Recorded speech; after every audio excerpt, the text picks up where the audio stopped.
In this video, I'm going over 5 blitz games between MVL, or Maxime Vachier-Lagrave, and Hans Niemann in the Speed Chess Championship 2024. Get ready. These are some crazy games by Hans Niemann. He plays insanely high accuracy in all of these.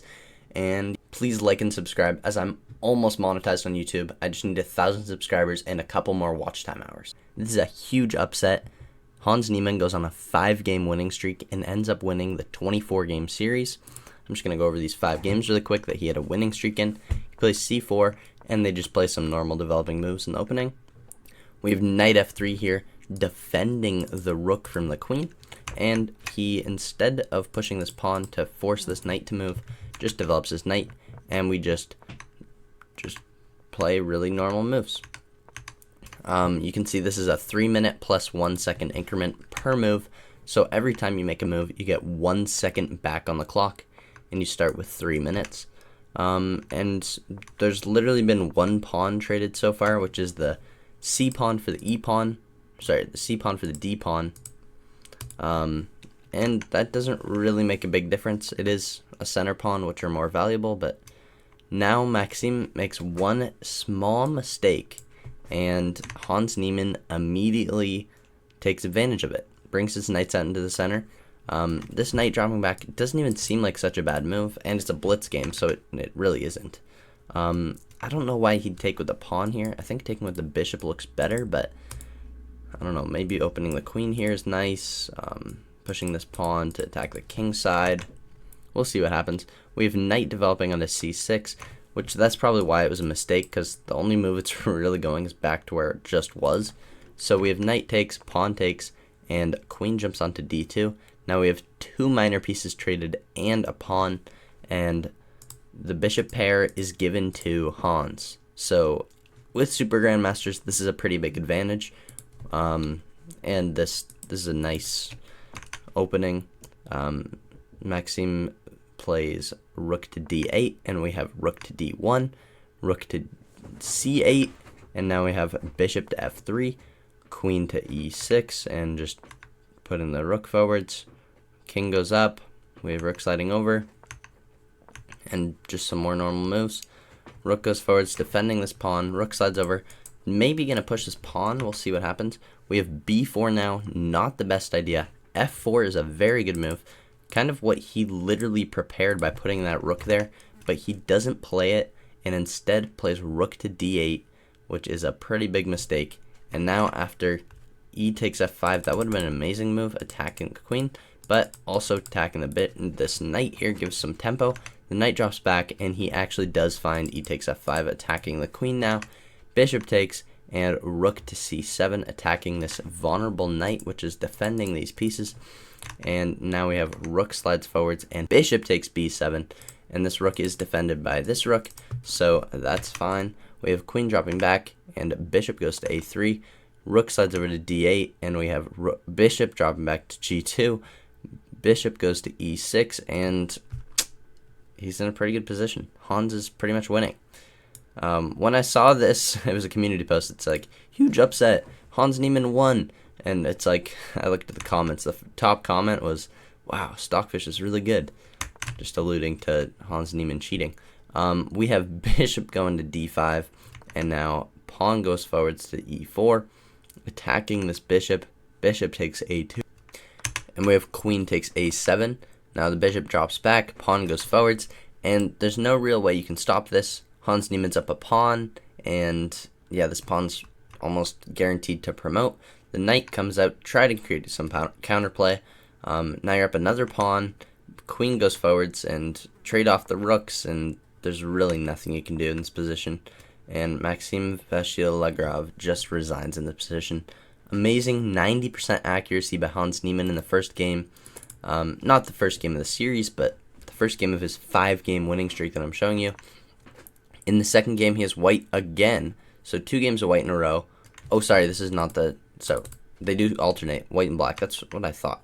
So he's playing black, and we have e4, e5, and knight f3, knight c6. So this is the Ruy Lopez Berlin defense.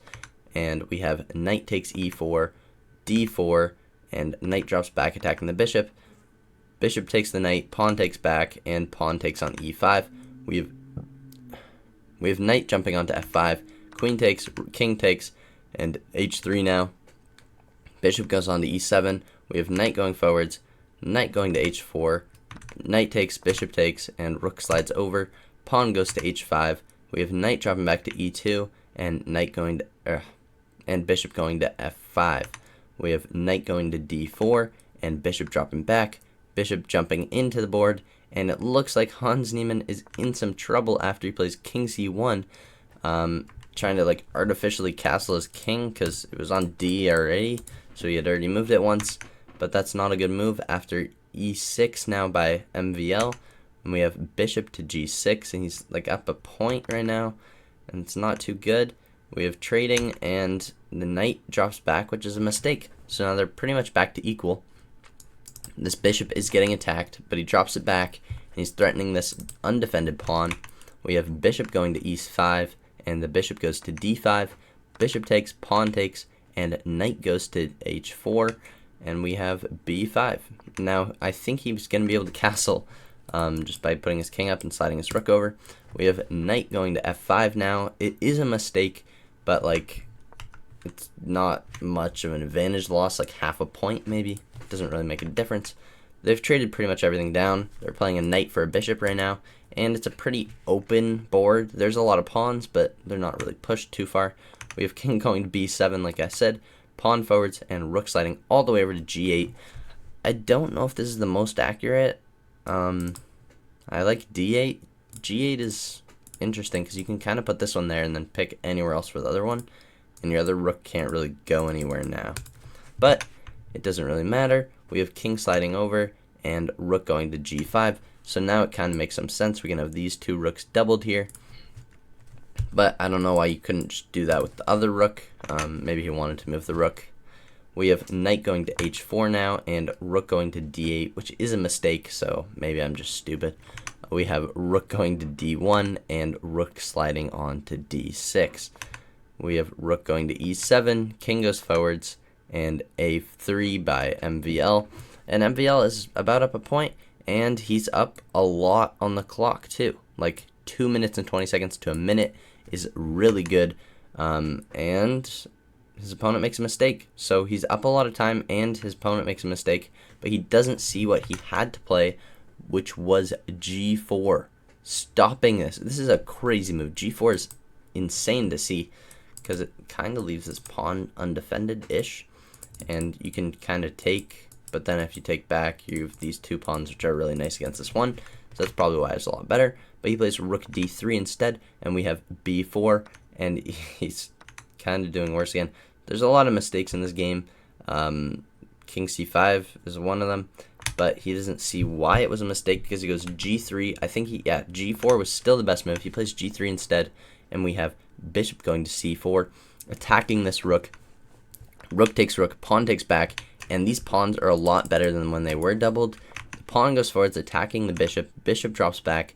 Pawn going forwards, attacking the rook, and the rook slides over, which is a mistake as well. We have knight dropping back and rook going to d1, rook going to h8, attacking the pawn, and now we're attacking your pawn. So if you take mine, I'll take yours, but you do take with check, so I'd have to block, and then you could maybe like defend it or something. I don't know. We'll see. Takes, block, and defended. Exactly what I said. That's crazy. We have rook going to d1, and now pawn goes forwards g4. We have check, and king goes forwards, and now king going forwards by Hans is not a really good move. We have a missed opportunity. What he needed to play was king to g3.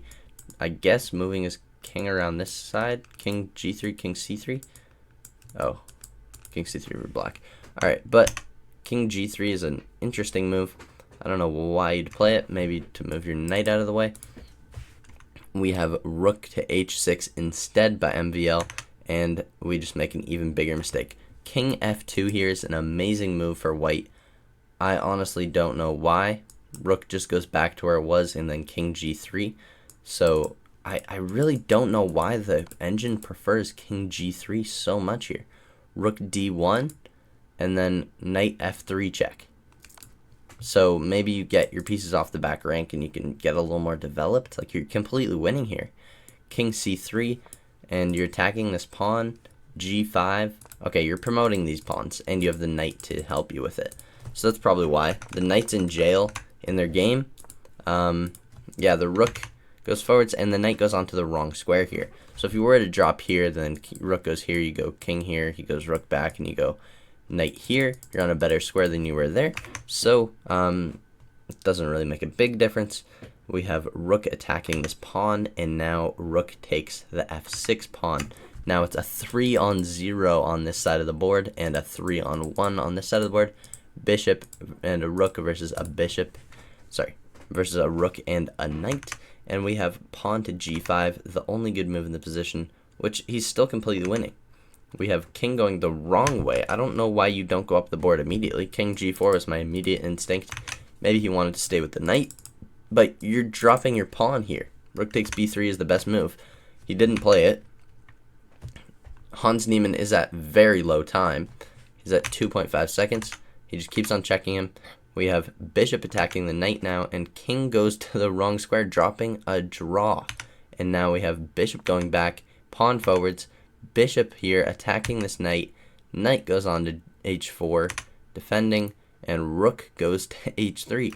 Hans Niemann is playing off increment, which is 1 second, which is crazy. Maybe it's a 3-2 game, but I'm pretty sure it's a 3-1. And he's playing off increment, and his opponent is just losing on time. He's just going lower and lower. We have rook to g3, and now king goes to f2 here, and the rook takes on g7, and rook goes to c6.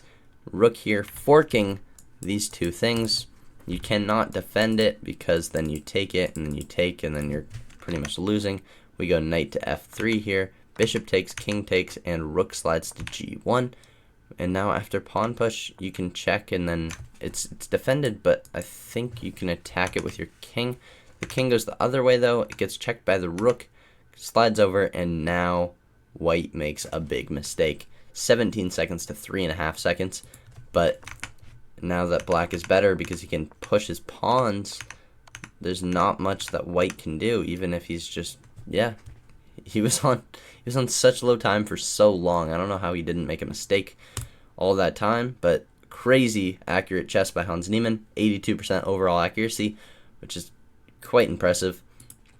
So back to the third game. Hans Niemann playing white, and he plays e4, c5, and this is a Sicilian with d6, which is very interesting. It's called a canal attack. This is the main line. Bishop takes, queen takes back, and castles. We have knight jumping onto c6, and just normal development from both of them, and some tension on the b3 and c4 pawns, but ooh, wow, interesting moves. Knight to a3 here. Probably theory because Hans Niemann has 94.4% accuracy in this game, and d4 now. En passant, and we have queen takes a pawn, knight jumps onto e7, and knight goes to b5. We have knight going to g6, and knight just jumping onto d4. This knight is very awkwardly placed. I don't know if you can attack it, probably not, because then you can jump on there. We have rook going to c8, and rook going to e8. Bishop goes over, pawn goes forwards, and now h4. Knight dropping back to c6. I thought he would have castled quite a long time ago. h5 is the best move in the position. Bishop c2 is played. Sorry, bishop d2. Which it's not too important, not a difference. They're still equal. They've been equal this entire time until MVL makes a mistake by taking. We take back with the pawn, and now castles finally, but h4 is still the best move. h4 has not been seen this entire time. b5 instead played, and the knight drops back, and he's down a lot now because after the rook moves over, rook slides in, and trade off the rooks. h5 is played. Oh, sorry, this is a5. h5, sorry. That's the one that's been wanting to get played for a while. We have knight dropping back to e7, and queen going to a3, setting up a battery with the bishop on this diagonal. And now you either defend it, move the bishop, so he defends it, and then, sorry, not the bishop, the knight. We have rook to c1, and now knight dropping back to c8, and rook going to c2. we have knight to b7 and a queen dropping back to c1. The knight goes to a5. Rook slides in, attacking the queen now. Queen drops back. We have bishop takes the knight. Pawn takes back. Queen jumps in. And it looks very scary for black in this position. You're completely losing. They both have 40 seconds. Grandmasters can convert this easily. He takes the pawn. Queen jumps in. And yeah, he just resigns just to save some time because this whole match, I think, was played in half an hour. No, probably an hour. 45 minutes or something like that, but you got to resign when you're this losing because you're going to lose this knight because you're double attacked. So let's go on to the next game. Oh, I forgot to tell you the accuracy. I think it was 94.4. I might have said that. Yeah, 94.4% accuracy by Hans Niemann. These are some crazy accurate blitz games. This is not a 5-minute game though. This is actually a 3-minute game. The clocks just glitch for some reason. But this game, 95.8% accuracy by Hans Niemann. e4, e5, knight f3, knight c6. The exact same Berlin. The exact same one. We have castles, knight takes. This is literally the same game. I'm pretty sure it is the same game. No, I don't think it is the same game. Okay, this is a different game. We have king going back to e, and bishop drops back. I thought it was the same game for a second, but it's not. We have this pawn on e6, which is kind of interesting. It is attacked by the bishop, and it's not defended. I don't know why you don't just take there. Bishop d6 is the best move, and that's what he played, but okay, knight f4. I thought it would be a knight move. It's double attacked, and then you can't move it, because why? Bishop f5 is the best move, and then bishop b4. So, yeah, you're just kind of getting screwed here because you're double attacked. Yeah, that's no good. So, you got to play bishop d6 like he played. Best move in the position. And now, rook h5. This is probably all theory. And now, his opponent makes a mistake, and he plays c5 here. This is crazy that he knows 20 moves of theory. Maybe not. c5 took him 30 seconds, but I don't know. In this position, black only spent 7 seconds on this move and made mistakes. So it's probably not too good for him. But after spending a minute, MVL made a really bad move here. Missed opportunity where he could have played rook d e1 and doubled on these rooks, which looks odd because this pawn isn't really going anywhere, but it's beside the point. Knight drops back to d2 and bishop goes here attacking the rook. Rook slides over to attack the vulnerable pawn. Pawn gets defended, king goes forwards, stopping this pawn, and now we have rook going to f4, attacking this pawn. There's really no threat on this pawn by the rook or by the bishop because they're too high value to trade off for 2 pawns. We have rook dropping back after the knight also attacks it. Still don't think it makes a difference. And now this knight move is very interesting because if you take, he takes, and that's not too good. So, yeah, taking really sucks here, because of here, not because of, why would you ever take there? Yeah, I looked at it and I was like, that makes no sense. King goes to d6, and now e7, and you're probably promoting, or, yeah, so you're probably promoting there if the computer wants you to trade off. So, yeah, the knight there is literally to promote the pawn, and we have rook to d5 trying to take the knight. The knight drops back, and we have g5 now attacking the rook. The rook slides over, and now MVL is not looking too good. Even after this mistake, MVL is still even a bit worse until Hans Niemann plays a couple bad moves in a row, and they're almost equal again. Until big mistake. It's attacking here, but this knight kind of sucks now. The bishop moves, and, like, where is this knight going? This knight really sucks. Like, pawn's defending that, pawn's defending that. Like, where am I? Like, everything's defended. Nowhere you can really go. The bishops get traded off. The rook comes to a3, and the rook goes to d2. And after rook to e3, pawn forwards, pawn takes, rook takes, pawn goes forwards, pawn to f4. I was assuming, like, takes or something, But wow, pawn f4. Rook slides over to d3. Rook takes, pawn takes, pawn takes, pawn takes, rook takes. Check. King moves over, and you take this last pawn. And now this knight has some squares to move to, but then you lose your pawn because it's no longer guarded by the rook. And that's not what happened. I'm confused. Wasn't that the best move? Not even close to the best move. Oh, yeah, that makes sense. The rook is hanging because the knight is attacking the rook. Okay, that makes sense. So you got to move it out of danger. And after this pawn gets attacked, it's just resignation. And he played 95.8% accuracy in that game. That is absurd. Okay, last game I'm going to show you real quick. Hans Niemann playing white.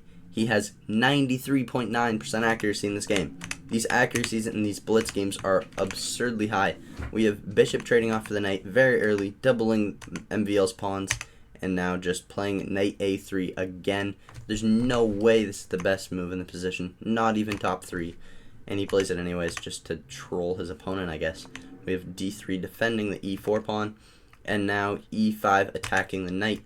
The knight goes on to g4, an immediate mistake, and bishop f4 shows why it's a mistake, because after you push this pawn, you're attacking this queen. Cannot drop the knight back here. Probably don't want to drop it back there. Maybe you could drop it back there, but queen b6 is the best move, just to move your queen out of the danger. Sorry, here, out of the danger. But pawn goes forwards, the queen jumps onto d2, and queen to b6. And Hans kind of just holds his advantage throughout this entire game.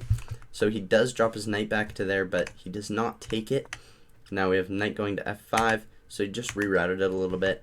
We castle, pawn goes forwards, knight drops back, and now g5 is an amazing move, almost making it equal, but Hans Niemann is still holding a small advantage, and as the game unfolds, MVL makes a big mistake because counter threats, danger levels as they call it.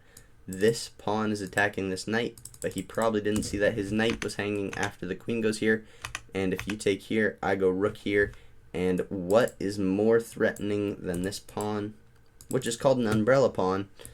It is checkmate, and I'm going to checkmate your king. There's not much you can do about it.